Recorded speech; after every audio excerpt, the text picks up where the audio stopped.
Hello बच्चों, आज मैं स्टार्ट कर रहा हूँ thermal properties of matter, chapter number 11। NCERT के अकॉर्डिंग अगर बात करेंगे तो आपको मिलेगा ये चैप्टर नंबर 11 और सेकंड बुक में ये मिलेगी। ओके, तो इसमें जो पहले जो टॉपिक जो आती है वो मेजरमेंट ऑफ टेम्परेचर आप पढ़े होंगे। थर्मल एक्सपेंशन से पहले एक छोटा सा टॉपिक टाइप का आती है जिसमें लिखता है कि मेजरमेंट ऑफ टेम्परेचर, मतलब कि टेम्परेचर का मेजरमेंट, मतलब कि जो भी आपको क्वेश्चन रहेगा वो टेम्परेचर से रिलेटेड रहेगा। डिग्री सेल्सियस, फ़ारेनहाइट, केल्विन, इन सभी में रिलेशन या कन्वर्जन या इस टाइप का कुछ क्वेश्चन हो सकता है। ओके, तो पहला क्वेश्चन है टेम्परेचर एंड मेजरमेंट से ही क्वेश्चन है, अच्छा क्वेश्चन है, समझिए क्वेश्चन को। कह रहा है कि on a new scale of temperature, bracket में लिखा हुआ है which is linear and called the W scale. W नाम का कोई एक स्केल है, जैसे डिग्री सेल्सियस हो रहा है, डब्ल्यू एक स्केल है, ऐसा समझिए। The freezing point and boiling point. The freezing point आप समझते हैं, 0 डिग्री सेल्सियस को आप फ्रीजिंग पॉइंट बोलते हैं और बॉइलिंग पॉइंट बोलते हैं 100 डिग्री सेल्सियस। एक ऐसा टेम्परेचर, किसी पॉइंट पर एक ऐसा टेम्परेचर जिसपे कोई बॉडी अपने स्टेट को क्या कर जाए, चेंज कर जाए। जैसे कि फ्रीजिंग पॉइंट तो सॉलिड हो सकता है, आइस हो सकता है, और ये बॉयल लिक्विड में जाकर वेपर टाइप का अपना बन सकता है। तो इस तरह की ये बातें क्या है, फ्रीजिंग पॉइंट और बॉइलिंग पॉइंट, दो वर्ड्स इसने दिया। तो freezing point and boiling point of water are 39 degree W, और डिग्री सेल्सियस लिखते हैं, डिग्री फ़ारेनहाइट लिखते हैं, तो यहाँ पर डिग्री सेल्सियस और फ़ारेनहाइट नहीं है, यहाँ पर एक डब्ल्यू है। मतलब कि डिग्री सेल्सियस, सेल्सियस जैसा, फ़ारेनहाइट जैसा, केल्विन जैसा डब्ल्यू का इस्तेमाल किया। तो 39 degree W and 239 degree W respectively. What will be the temperature on the new scale corresponding to the temperature of 39 degree Celsius on the Celsius scale? 39 जो है वो किस पर है, सेल्सियस स्केल पर है। तो कहने का मतलब ये हुआ कि आपका जो है फ्रीजिंग पॉइंट जो है, जो फ्रीजिंग पॉइंट की बात कर रहा है, फ्रीजिंग पॉइंट, इसको आप बोलते हैं 0 डिग्री सेल्सियस। तो ये दिया हुआ है आपको 39 डब्ल्यू ऐसे दिया हुआ, 39 डिग्री डब्ल्यू दिया हुआ है। एक है आपको बॉइलिंग है, बॉइलिंग पॉइंट है। तो बॉइलिंग पॉइंट का आप तो जानते ही हैं कितना होता है ये बॉइलिंग पॉइंट। तो ये हो गया आपको 100 डिग्री सेल्सियस, 100 डिग्री सेल्सियस में होता है। ओके, तो ये कह रहा है कि यहाँ पे जो है वो 239 डिग्री डब्ल्यू है, डिग्री डब्ल्यू। इस तरह से आपको कुछ वैल्यूज दिया हुआ है, और लास्ट में जो दिया हुआ 39 डिग्री सेल्सियस दिया हुआ है टेम्परेचर, जो टी देना चाहिए वो आपको दिया हुआ है। तो इसको हम अगर इस तरह से अगर डायग्राम में दिखाएं कि यहाँ पर अगर ले लेते हैं क्या, 100 डिग्री सेल्सियस जो बॉइलिंग हो गया, और ई हो गया क्या, यहाँ पर फ्रीजिंग पॉइंट हो गया 0 डिग्री सेल्सियस, है ना। तो इसमें कितने डिवीजन हुए, 100 डिवीजन हुए, है ना। इसमें 100 डिवीजन हुआ। इसके करस्पॉन्डिंग जो है वो यहाँ पर क्या है, 239 डिग्री डब्ल्यू, और इसका फ्रीजिंग पॉइंट कितना है, 39 डिग्री डब्ल्यू है। क्लियर है। तो इसमें कितना डिवीजन आएगा, 239, और 39 में से अगर 200 डिवीजन्स आएंगे, 200 डिवीजन्स आएगा। इसमें कोई डाउट, इसमें आपको कोई डाउट नहीं है ना। तो इसको हम लोग जो कैलकुलेट जो करते हैं वैल्यूज, वो क्या लिखते हैं, मान लेते हैं कि न्यू जो टेम्परेचर है, नाउ न्यू टेम्परेचर वो क्या है, न्यू टेम्परेचर को जो हम लोग लिखते हैं वो टी मान लेते हैं, टी, न्यू टेम्परेचर आपको टी है। ओके, तो यहाँ पे जो वैल्यूज आएगी, ध्यान दीजिएगा, हाँ, यहाँ पे जो वैल्यूज आपको आ रहा है, यहाँ पर जो रिलेशन आएगा कैसे आएगा, पहले तो ये हो गया 239 माइनस 39 डिवाइडेड बटे, ये डब्लू है, ये क्या बच्चों, ये डब्लू है, ये डिग्री और डब्लू, यहाँ पर डब्लू बाहर निकाल लिया मैंने, ओके, और यहाँ पर क्या हो गया, यहाँ पर 100 डिग्री माइनस 0 डिग्री और ये सी है, डिग्री सेल्सियस सी है। या आप ऐसे भी लिख सकते हैं, है ना, थोड़ा सा गंदा दिखता है तो आप ऐसे लिख दो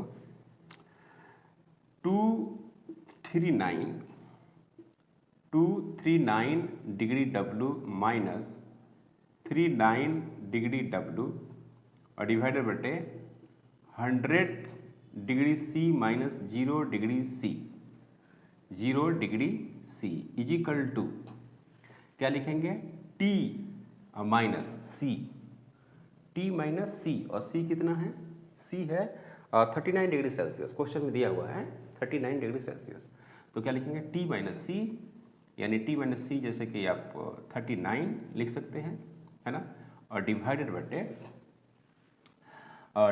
आप लिखेंगे क्या, 39 degree Celsius minus 0 degree Celsius, इसको सोल्व करके तो कितना हो जाएगा, ये 200 हो जाएगा, कितना होगा बच्चों, 200 डिवाइडेड बटे डिग्री डब्लू, यहाँ पर क्या होगा, ये 100 degree Celsius equal to T minus 39 divided बटे 39 डिग्री सेल्सियस, तो ये और ये कैंसिल हो जाएगा, सी से सी कैंसिल होगा, यहाँ पर 100 से ये कैंसिल होगा, तो 2 degree W equal to T minus 39 divided बटे 39 डिग्री, ये होगा, इसको हम यहाँ पर सोल्व करेंगे, इसको डिग्री हटाइए, टी बराबर हो जाएगा 2 डिग्री डब्लू, है ना, अब प्लस इंटू 39 और प्लस, ये उधर जाएगा तो प्लस हो जाएगा, या आप ऐसे लिख सकते हैं t माइनस 39 और यहाँ पर हो जाएगा क्या, t इजिकल टू 2 और डिग्री 39, ये हो गया डब्लू है, अब इंटू क्या 39 अब प्लस 39 डिग्री और डब्लू, तो ये होगा 9 इंटू 2 18 हो जाएगा, 8 और 6 हो जाएगा 7 हो जाएगा degree W plus 39 degree W equal to 8 9 17, 7 हो गया और ये हो गया 10 और एक 11। न्यू टेम्परेचर जो होगा यही होगा, ये काफ़ी अच्छा सवाल है, टेम्परेचर से रिलेटेड अच्छा क्वेश्चन है। Okay, question number second theory वाला क्वेश्चन है, उसमें कुछ है नहीं। क्वेश्चन नंबर जो सेकंड है, करेक्ट द मरकरी थर्मोमीटर, एक मरकरी थर्मोमीटर होती है। आप जब टेम्परेचर के बारे में पढ़ेंगे तो बहुत तरह का आप क्या पढ़ेंगे, टेम्परेचर पढ़ेंगे या थर्मोमीटर पढ़ेंगे, बहुत टाइप टेम्परेचर और थर्मोमीटर भी पढ़ेंगे। तो mercury thermometer can be use to measure the temperature up to, आपको ऑप्शन में दिया हुआ है 360 degree Celsius, 100 degree Celsius, 260 degree Celsius, 100 degree Celsius, 360 degree Celsius and 500 degree Celsius दिया हुआ है। तो मरकरी थर्मोमीटर जो है ना, वो प्रिंसिपल जो बेस्ट होता है change of volume with right temperature, यानी जो वॉल्यूम होगा, volume change at increase temperature, at increase temperature, जो टेम्परेचर जब बढ़ेगा है ना, तो वॉल्यूम क्या करेगा, चेंज करेगा। ठीक है, उसी पे ये बेस्ट है। तो ये जो मेजर की बात करता है ना, मेजर अप टू, मेजर जो करता है उसका रेंज जो होता है वो -30 degree Celsius to 5 357 degree Celsius. तो अब रेंज की अगर हम बात करें, रेंज तो यही हुआ ना, यहाँ से लेकर और यहाँ तक। तो अब आपको चेक करना है कि इसमें कौन सा जो पार्ट्स है वो यूज होगा। तो एक है 260 डिग्री, 260 डिग्री तो ये नहीं ना होगा। दूसरा में है आपको 500 डिग्री सेल्सियस, ये भी नहीं होगा। तीसरा में है 360 डिग्री सेल्सियस, तो देखिए तो ये हो जाएगा, ये तो आ जाएगा। -30 से लेकर और इतना तक तो उसके रेंज में आता है, तो यानी सी ऑप्शन इसका होगा, सी करेक्ट ऑप्शन है। नेक्स्ट क्वेश्चन है 3 number. A centigrade and Fahrenheit thermometer dipped in boiling water, एक बॉइलिंग वाटर के अंदर उसको क्या करता है, डिप करता है। The water temperature is lowered until the Fahrenheit thermometer registers इतना, मतलब कि एक दिया हुआ है 140 डिग्री फ़ारेनहाइट आपको दिया हुआ है। तो what is the fall the temperature as registers by the centigrade thermometer. मतलब कहने का मेरा मतलब ये हुआ कि आपको ये वैल्यूज जो है कैलकुलेट करनी है, मतलब एक रिलेशन के थ्रू आपको बनाना है। मैंने एक रिलेशन है डिग्री सेल्सियस में ले जाने के लिए, यानी फ़ारेनहाइट में दिया हो और डिग्री सेल्सियस में आपको लेके जाना हो, तो आपको एक रिलेशन होता है F-32 डिवाइडेड बटे 180 इज इक्वल टू C-0/100 -0। अब इसी को सोल्व करेंगे, तो आपको इसको सोल्व करेंगे तो क्या मिलेगा आपको, यहाँ पर रखेंगे 14032 डिवाइडेड बटे 180 इज इक्वल टू C/100, ऐसे लिख सकते हैं। इसको सोल्व करेंगे, ये 5 होगा और ये 9 हो जाएगा, तो ये होगा 10 माने 8 हो जाएगा और ये 3 0 हो जाएगा, 1 डिवाइडेड बटे 9 इज इक्वल टू C5, तो ये हो गया 12 हुआ। तो C इज इक्वल टू हो गया 12 × 5, तो C is equal to 60 degree Celsius. अब ये सवाल जो है ये तो आपने कन्वर्ट करके लाया इसको 60 डिग्री सेल्सियस, लेकिन सवाल में ये कह रहा है कि फॉल इन द टेम्परेचर। तो ऑप्शन के हिसाब से देखा था 80 तो हो नहीं सकता, 60 आया हुआ तो 60 भी नहीं होगा, है ना। तो फॉल इन टेम्परेचर मतलब कि इससे थोड़ा सा कम होगा, तो आंसर जो होगा नाउ, आंसर जो होगा 40 डिग्री सेल्सियस होगा। इससे थोड़ा सा कम, अब 30 भी है तो 30 नहीं होगा। फॉल इन टेम्परेचर मतलब कि आप इसको इतना डिग्री आ गया, उसके बाद आप उसको क्या कर देते हैं, वाटर पे रख देते हैं, तो टेम्परेचर क्या करेगा, डाउन करेगा। Question number 4। क्वेश्चन नंबर 4 जो है वो थर्मल एक्सपेंशन से है, थर्मल एक्सपेंशन से रिलेटेड क्वेश्चन है जो काफी इंपॉर्टेंट क्वेश्चन है। 4 a copper rod of 88 centimeter and aluminum rod unknown length have their increase in length independent of increase in temperature। मतलब कि increase in length जो है वो टेम्परेचर से इंडिपेंडेंट है। The length of the aluminum rod is, कितना aluminium rod होगा, जबकि अल्फा का वैल्यू जो दिया हुआ है कॉपर का वो आपको दिया हुआ है और एल्युमिनियम का भी वैल्यू आपको दे रखा है। तो ये दिया हुआ है 1.7 × 10⁻⁻⁻⁵ केल्विन -1, और एल्युमिनियम का जो वैल्यू दिया हुआ है वो है 2.2 × 10⁻⁻5 और केल्विन -1, इस तरह से दिया हुआ है। जबकि एल्युमिनियम का जो है कॉपर वाला जो है, कॉपर का इनिशियल वैल्यू आपको दिया हुआ है और वो कितना दिया हुआ है 88 सेंटीमीटर। तो आप फार्मूला जानते हैं इस तरह से, एल कॉपर ये फाइनल है is equal to L copper initial 1 plus alpha copper into delta T, इस तरह की आप जानकारी रखते हैं।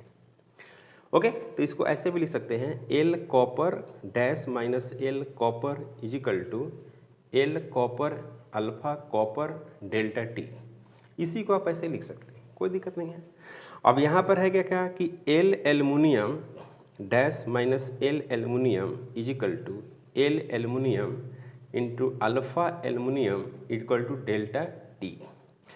Now change in length independent है। नाउ चेंज इन जो लेंथ है, लेंथ वो इंडिपेंडेंट है, लेंथ इज इंडिपेंडेंट, इंडिपेंडेंट है। इसका क्या मतलब हुआ? That is L copper dash minus L copper is equal to L aluminium dash minus L aluminium, इस तरह से। अब यहाँ पर क्या है, यहाँ पर कि एल जो कॉपर है, L copper alpha copper delta T is equal to L aluminium into alpha aluminium into delta T. तो ये कैंसिल हो गया। ओके, हमको क्या दिया हुआ है? एल कॉपर दिया हुआ है, हमको चाहिए एल एल्युमिनियम चाहिए। तो एल कॉपर है ना इंटू अल्फा कॉपर डिवाइडेड बटे अल्फा एल्युमिनियम, ये लिखना होगा। तो L aluminium is equal to L copper 88 centimetre में है, और अल्फा जो कॉपर है वो है 1.7 इंटू 10 टू द पावर -5 और डिवाइडेड बटे 2.2 इंटू 10 टू द पावर -5। ये और ये कैंसिल हो जाएगा। अब एक पॉइंट से एक पॉइंट ये कट जाएगा, तो ये हो गया 88, ये हो गया आपको 17 और ये हो गया 22, तो ये हो जाएगा 4, है ना। तो ये हो गया 4 इंटू 17, 7 इंटू 4 28 और ये 4 6 हो गया। इतना सेंटीमीटर होगा और यही होगा आंसर। समझ में आया? बोलिए, इसमें कोई डाउट? इसमें कोई डाउट नहीं है। 68 सेंटीमीटर आपको दिया हुआ है। क्वेश्चन नंबर जो 5 है वो सेम क्वेश्चन यही है। 4 और 5 दोनों क्वेश्चन एक जैसा है, इसमें किसी क्वेश्चन में कोई ज़्यादा डिफरेंस नहीं है, सेम क्वेश्चन ही है और कोई क्वेश्चन नहीं। 5 नंबर में कह रहा है the coefficient of linear expansion of the brass and steel rods alpha 1 and alpha 2 full stop. The length of the brass and steel rods initially L1 and L2 respectively. If L2 minus L1 is maintained the same at all temperature, which of the, मैंने कहा है कि same maintain कर रहा है, यही समझो, है ना। सेम वैल्यूज मेंटेन कर रहा है, तो आपको बताना है कि रिलेशन बताना आपको। तो एक है आपको ब्रास है, ये है आपको ब्रास, एक है स्टील, ठीक है। एक हो गया ब्रास, एक हो गया स्टील। तो ये हो गया अल्फा 1 और ये हो गया आपको अल्फा 2। ये है L1 और ये है आपका L2। तो now same length, now same length maintains, same length maintain कर रहा है। तो यहाँ पर क्या लिखेंगे? यहाँ पर लिखेंगे L2 डैश या L, हाँ यहाँ पर लिखेंगे इसका, या ऐसे लिखते हैं L ब्रास। तो L ब्रास बराबर क्या लिखेंगे? L1 और 1 प्लस अल्फा, है ना, अल्फा और डेल्टा टी। तो यहाँ पर लिखेंगे अल्फा 1, ठीक है। और L क्या लिखेंगे? स्टील। तो यहाँ पर लिखेंगे L2 1 plus alpha 2 delta T. फिर यहाँ से लिखेंगे क्या? L brass minus L1 equal to L1 alpha 1 delta T. फिर L steel minus L2 equal to L2 alpha 2 और delta T according to question L brass minus L1 equal to L steel minus L2। तो इसको solve करेंगे तो क्या मिलेगा? यहाँ पर मिलेगा L1 अल्फा 1 और डेल्टा टी, फिर मिलेगा L2 अल्फा 2 और डेल्टा टी, ये और ये कैंसिल। L1 अल्फा 1, फिर क्या मिलेगा? L2 और अल्फा 2। इस तरह से होगा, ये रिलेशन होगा जो काफ़ी इंपॉर्टेंट रिलेशन है। क्वेश्चन नंबर 6, क्वेश्चन नंबर 6 जो है वो डेंसिटी का फार्मूला से बेस्ट क्वेश्चन है। The value of coefficient of volume expansion of the glycerine तो कोफिशिएंट ऑफ जो वॉल्यूम एक्सपेंशन है हम लोग उसको लिखते हैं इस तरह से लिखते हैं। ग्लाइसरीन है तो ग्लाइसरीन का ये हो गया 5 × 10⁻⁻⁻4 केल्विन -1 ये लिखा हुआ। The fractional change in the density of the glycerine for rise of the temperature इतना इज, मतलब कि डेल्टा टी जो है वो कितना है 40 डिग्री सेल्सियस। डेल्टा टी जो है टेम्परेचर जो राइज किया है वो कितना किया है बच्चों 40 डिग्री सेल्सियस। तो कह रहे हैं कि फ्रैक्शनल चेंज आपको बताना है, आपको जो सोल्व करना है कितना बताना है बच्चों फ्रैक्शनल चेंज, है ना। तो यहाँ पर हम ऐसे करते हैं कि हम लोग जानते हैं ρ2 = ρ1 डेंसिटी है 1 माइनस गामा और डेल्टा टी होता है। तो फ्रैक्शनल जो चेंज की आप बात करते हैं यहाँ पर ρ2/ρ1 बराबर 1 माइनस गामा और डेल्टा टी। यहाँ पर लिख सकते हैं ρ2/ρ1 -1 माइनस गामा डेल्टा टी। इसको सोल्व करेंगे तो क्या मिलेगा ρ2 - ρ1 /ρ1 और माइनस गामा डेल्टा टी। इसको लिखेंगे ρ1 - ρ2 /ρ1 और गामा डेल्टा टी। बस कोई डाउट नहीं। ओके अब डेल्टा टी जो है बहुत सारे बच्चे कंफ्यूज ये रहते हैं कि भाई यहाँ पर तो केल्विन में दिया हुआ है और यहाँ डिग्री सेल्सियस में दिया हुआ है, तो घटाएंगे ना तो सेम वैल्यू जाएगा। समझ में आई बात।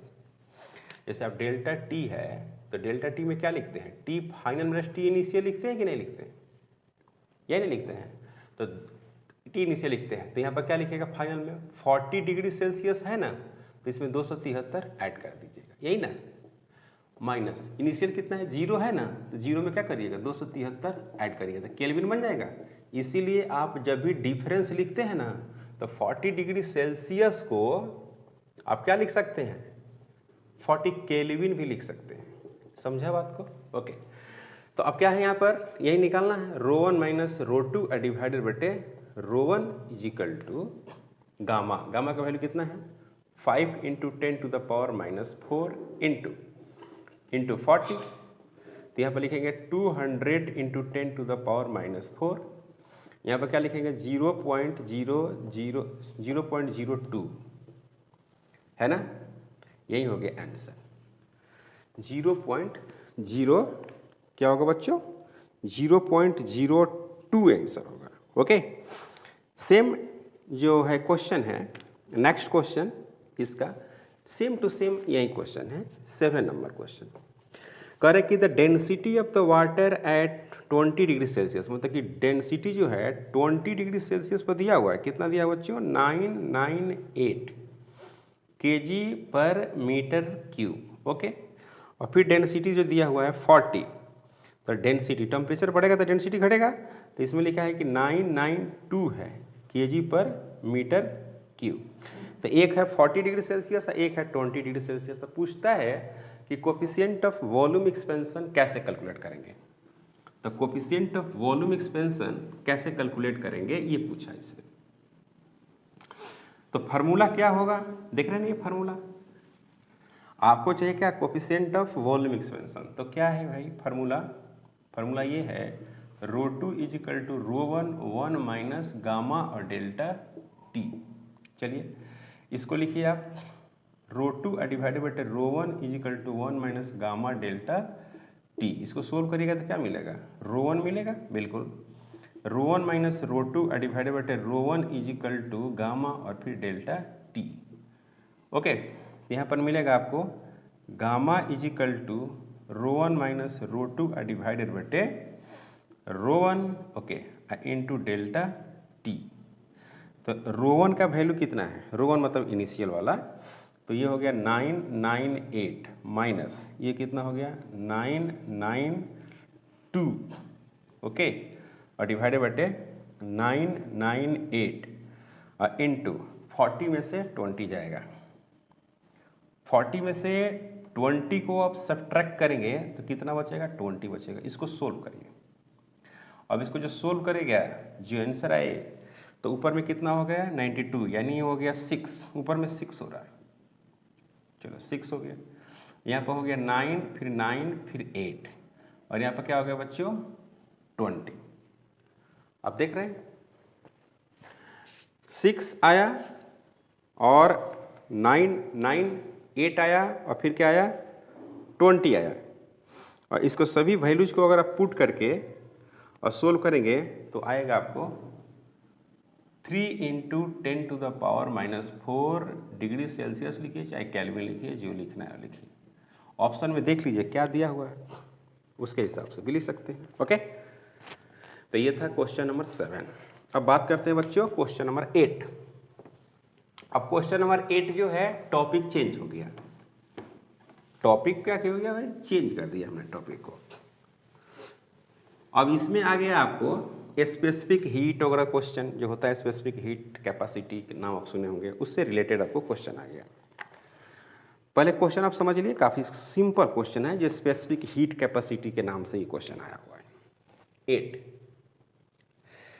The quantities of heat required to raise the temperature of the two solid copper spheres of radius R1 and R2। और इसमें दिया हुआ है 1 केल्विन टेम्परेचर का रेशियो दिया हुआ है थ्रू द 1 केल्विन। तो ऐसा फोर्स होता है कि डेल्टा जो Q होता है वो M होता है, S होता है और डेल्टा T होता है। तो यहाँ पर है कि सेम मटेरियल है, क्वांटिटीज क्या है सेम है, एक ऐसा है और एक ऐसा है, इस तरह से आपको दिया हुआ।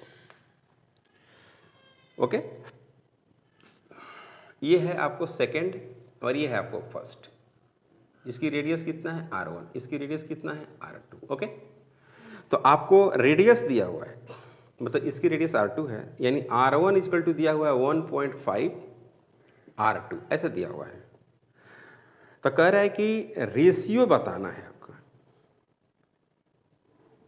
रेशियो बताना है आपको, है ना।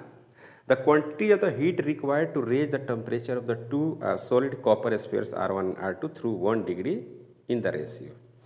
तो देखो भाई डेल्टा Q अपन डेल्टा T क्या लिखेंगे हम लोग लिखेंगे M1 लिखेंगे, sorry delta Q first divided बटे डेल्टा Q सेकंड, इस तरह से लिखेंगे, है ना। तो पहला को क्या लिखेंगे M1 लिखेंगे, बिल्कुल S लिखेंगे और डेल्टा T लिखेंगे। क्योंकि सेम मटेरियल है, मास अलग अलग हो जाएगा क्योंकि साइज क्या अलग अलग है, एक एक केल्विन है, हट गया। तो M1 डिवाइडेड बटे क्या हो गया M2 हो गया। ओके, अब यहाँ पर देखते हैं डेंसिटी इज इक्वल टू होता है मास बटे वॉल्यूम, होता है density is equal to mass बटे वॉल्यूम। तो मास इज इक्वल टू क्या होगा डेंसिटी इंटू वॉल्यूम, बिल्कुल। तो M1 इज इक्वल टू जो होगा वो रो होगा इंटू 4/3 और पाई R1 का क्यूब। उसी तरह से M2 इक्वल टू होगा रो इंटू 4/3 पाई इंटू R2 इसका पावर कितना क्यूब। तो यहाँ पर क्या हो गया, यहाँ पर हो गया डेल्टा Q डिवाइडेड बटे डेल्टा Q डिवाइडेड बटे डेल्टा Q फर्स्ट, ये हो गया क्या सेकेंड इज इक्वल टू, इस सब रखेंगे वो रो 4/3 और पाई फिर R1 का क्यूब डिवाइडेड बटे rho into 4/3 into pi into R2 का क्यूब। ये सब कैंसिल हो जाएगा। तो यहाँ पर मिलेगा डेल्टा Q फर्स्ट, यहाँ पर क्या मिलेगा बच्चों delta Q second is equal to R1 divided बटे R2, इन सभी का क्या होगा क्यूब। R1 का वैल्यू कितना है 1.5, R2 डिवाइडेड बटे R2 इन सभी का क्यूब। तो ये कैंसिल हो जाएगा, तो कैंसिल हो जाएगा तो ऊपर कितना बचा 15, इसको मिटा देते हैं। ऊपर बचेगा 15, नीचे हो जाएगा 10, यानी 15 और 10। तो डेल्टा Q 1 और delta Q 2 equal to 15 divided बटे 10 इसका क्यूब। तो ये हो गया 2, ये हो गया 3, तो 3 के 9 9 3 27, यानी 27 डिवाइडेड बटे 8, 27 डिवाइडेड बटे 8 पहला ऑप्शन है 27/8। नेक्स्ट क्वेश्चन जो है बहुत आसान क्वेश्चन है, बहुत सिंपल क्वेश्चन है। द थर्मल कैपेसिटी ऑफ, मतलब कि मास जो दिया हुआ है, मास एम वो दिया हुआ आपको 40 ग्राम, क्लियर। और कौन सा मटेरियल, और एस जो दिया हुआ है, एस स्पेसिफिक हीट जिसको बोलते हैं, वो दिया हुआ 0.2 कैलोरी पर ग्राम, ओके, पर केल्विन। और आपका यूनिट जो दिया हुआ है यहाँ पर, जो ऑप्शन में देखिए, जो ऑप्शन में दिया हुआ है आपको तो केल्विन में तो दिया ही हुआ है, साथ में जूल दिया हुआ है, और यहाँ पर एस किस में दिया हुआ है, वो दिया हुआ आपको कैलोरी में, ठीक है। तो इसमें एक फार्मूला आप पढ़े होंगे, जो थर्मल कैपेसिटी जो होता है, थर्मल कैपेसिटी का फार्मूला, थर्मल कैपेसिटी वो होता है आपको m इंटू एस होता है, ठीक है। अब इसमें कन्वर्ट करना पड़ेगा, 0.2 सही है कैलविन, सॉरी कैलोरी, और नीचे में क्या है ग्राम, फिर केल्विन इंटू एस, एस लिख दिया मैंने, एम कितना है बाबू 40 ग्राम, तो ग्राम से ग्राम तो हट गया। अब कैलोरी को आपको जूल में लेके जाना पड़ेगा, तो ये कितना हो जाएगा 8 कैलोरी डिवाइडेड बटे केल्विन। तो ऑप्शन देखिए, ऑप्शन जो आपका है सब किस में है भाई, जूल में है, सब आपका क्या है जूल में है। तो यहाँ पर क्या लिखेंगे 8 इंटू 4.2 जूल पर केल्विन। अब इसको सोल्व करेगा तो कितना मिलेगा, इसको जब मल्टीप्लाई करिएगा तो आपको मिल जाएगा 33.6 के आसपास होगा, हाँ 33.6 जूल पर केल्विन, ये हो गया आंसर। ओके, तो ये 9 नंबर क्वेश्चन भी फार्मूला पुटिंग था और काफ़ी आसान क्वेश्चन था। ओके, अब बात करते हैं क्या क्वेश्चन नंबर 10।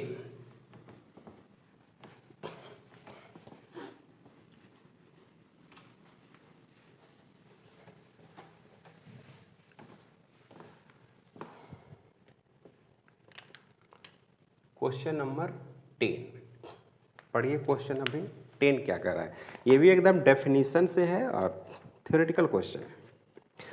करे कि 2 identical bodies are made of the material for which the heat capacity increases with temperature, माने टेम्परेचर के अकॉर्डिंग हीट कैपेसिटी क्या कर रहा है, इंक्रीज कर रहा है। One of these 100 degree Celsius, मतलब एक जो बॉडीज है वो किस पे है 100 डिग्री सेल्सियस पर है, दूसरी जो बॉडी है वो 0 डिग्री सेल्सियस पर है। Okay, while the other one is इतना, if the two bodies are brought in contact then the assuming no heat loss the final common temperature, common सी बात है ये, ऐसे इसको जब कांटेक्ट में लाएंगे है ना, तो क्या होगा कि इन दोनों का जो कॉमन टेम्परेचर होगा, यानी कॉमन टेम्परेचर वो क्या होगा 100 प्लस 0 डिवाइडेड बाय 2 और 50 डिग्री सेल्सियस हो जाएगी। अब इसमें ऑप्शन जो देखा जाएगा, दोनों को जोड़ के 2 से डिवाइड कर देते हैं, है ना, जिसको ये हीट लॉस करेगा ना, इसको देगा बॉडी को, ये इसको देगा, और क्या यही है। तो सवाल यहाँ पर ये है ना कि कॉमन टेम्परेचर अगर निकालना है तो हम लोग इस तरह का कॉन्सेप्ट करते हैं कि इक्वली डिवाइड हो जाता है, जब कब तक हीट का ट्रांसफर होगा इसमें, जब तक कि दोनों का टेम्परेचर क्या हो जाए बराबर ना हो जाए, तो ये भी 50 ये भी 50, तो हीट बंद कर देगा, ऐसा है। लेकिन ऑप्शन को अगर आप देखते हैं तो ऑप्शन में आपको अलग अलग कंडीशन दिया हुआ है।